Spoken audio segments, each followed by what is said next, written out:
제 자신은 이게 좀 심각하다고 생각해서 고민 끝에 정신과에 가서 상담을 받고 왔습니다. 이 상담 과정에서 제가 느낀 부분을 용기 내서 여러분과 공유하고자 합니다. 일단 최근에 되게 많이 무기력했어요. 체력도 많이 떨어져서 간단한 일도 집중하기가 좀 힘들 때도 있었고, 해야 될 일을 마무리 짓지 못하거나 미루는 일이 잦아졌죠. 이렇다 보니 스트레스도 많고 우울감이 느껴지기도 했습니다. 처음에는 체력이 좀 많이 떨어졌나? 그 정도로 생각했죠. 또 작년 말에 아버지가 돌아가셔서 그것 때문에 심리적 충격이 좀 큰 거라고 그냥 단순하게 생각했어요. 그런데 이 상태가 좀 지속되다 보니까 조금은 심각한 생각이 들더라고요. 그래서 전문적인 상담이 필요하다고 느꼈습니다.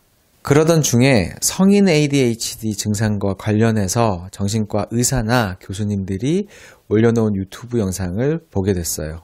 관련 영상과 성인 ADHD 체크리스트를 보게 되면서 나도 설마 하는 생각이 들더라고요.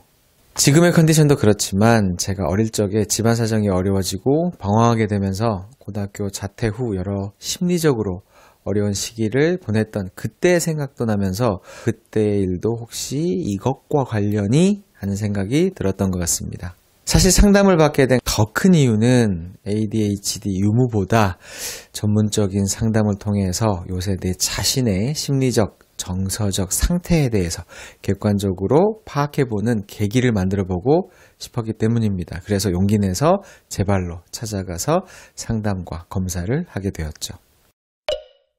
상담 후 종합 주의력 검사라고 하는 CAT 검사를 한 30-40분 정도 받았고 그 결과를 가지고 다시 한번 상담을 진행했습니다. 병원비는 10만 원 조금 넘게 나왔습니다.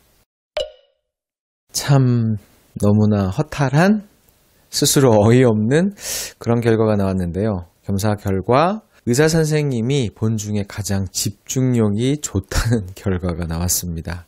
심지어 정신과 의사인 본인보다 더 높은 점수가 나왔다고요. 그러면서 저에게 공부를 하는 직업을 했으면 아주 잘 하셨을 거라고 말씀해 주셨어요. 저는 속으로 화들짝 했죠. 아시다시피 제 직업이 공부하는 직업이니까요. 마치고 집에 가는 길에 헛웃음이 나와서 한참을 멍하니 있다가 문득 나에게 이런 핑계라도 필요했던 건 아닐까 하는 어쩌면 조금 슬픈 생각도 들었습니다. 이런 과정을 직접 겪으면서 느낀 생각을 여러분과 솔직히 공유하고 싶어서 이 영상을 찍게 되었는데요. 우선 성인 ADHD 증상 체크리스트를 보시면 어떤 일을 마무리 짓지 못해 곤란을 겪은 적이 있느냐는 질문, 골치 아픈 일을 미루는 경우가 있느냐는 질문에 아니다, 난 절대로 없다라고 대답할 수 있는 사람이 얼마나 될까요? 약속이나 할 일을 잊어버리는 경우도 누구나 한 번쯤은 있을 수 있는 일이죠. 또 제가 느낀 눈여겨볼 부분은 곤란이라는 표현에 대해 사람마다 조금씩 다르게 해석한다는 점입니다. 저는 이 곤란을 조금이라도 사소하게라도 지장이 생기면 곤란한 것으로 봤지만 제 지인 몇 명에게 물어보니까 일부는 큰 일을 겪어야 곤란이라고 생각했습니다. 사실 이런 체크리스트 문장의 해석이 사람마다 매우 자의적으로 해석될 수 있다는 이야기죠.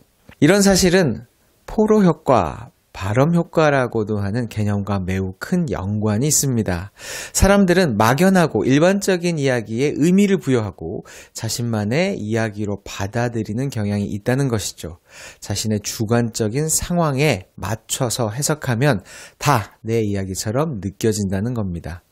오늘의 운세나 요새 MBTI 과몰입 등을 잘 설명할 수 있는 개념이죠. 그렇게 보면 그렇게 느끼게 마련이라는 겁니다. 이래서 전문가가 필요합니다. 혼자 뇌피셜, 카더라에 휘둘리지 말고 심각하다면 전문가를 찾는 것이 참 중요합니다. 저도 혼란스러운 상태에서 용기 내어 정신과 상담을 받는 것에 주저하지 않은 걸 참 잘했다고 생각합니다. 분명한 확인 과정이 전제되어야만 새로운 국면으로의 전환과 노력이 가능하니까요.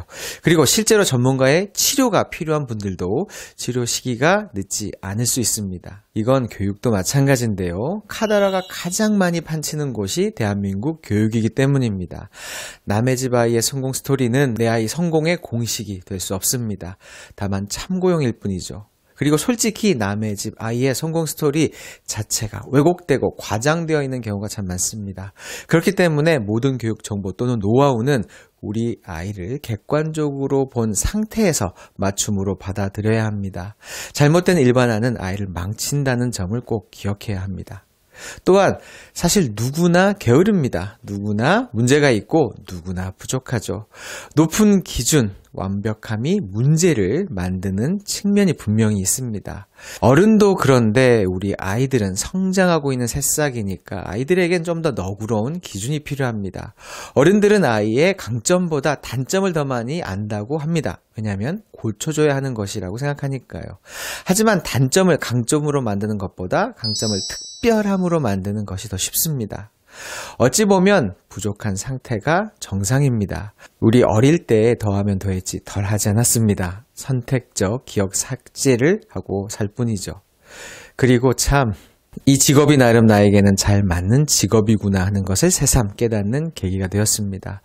저도 이렇게 집중력이 좋을 줄은 몰랐거든요. 그때 상담받은 것을 계기로 저와 제 상황, 제 마음을 들여다보는 시간을 갖게 되었습니다. 그 이후로 지금은 여러모로 많이 회복됐습니다. 역시 자기 자신도, 자기 인생도 한 번쯤은 돌아보고 살아야 한다는 사실을 새삼 깨닫습니다. 여러분의 자녀는 어떤 문제가 있다고 생각하시나요? 그렇지 않은 문제, 실제로는 심각하지 않은 문제에 걱정하고 또 힘들어하고 계시진 않나요? 오늘 영상이 도움이 되셨다면 좋아요 부탁드릴게요. 그리고 여러분의 요즘 고민과 생각을 아래 댓글로 같이 공유해 주세요.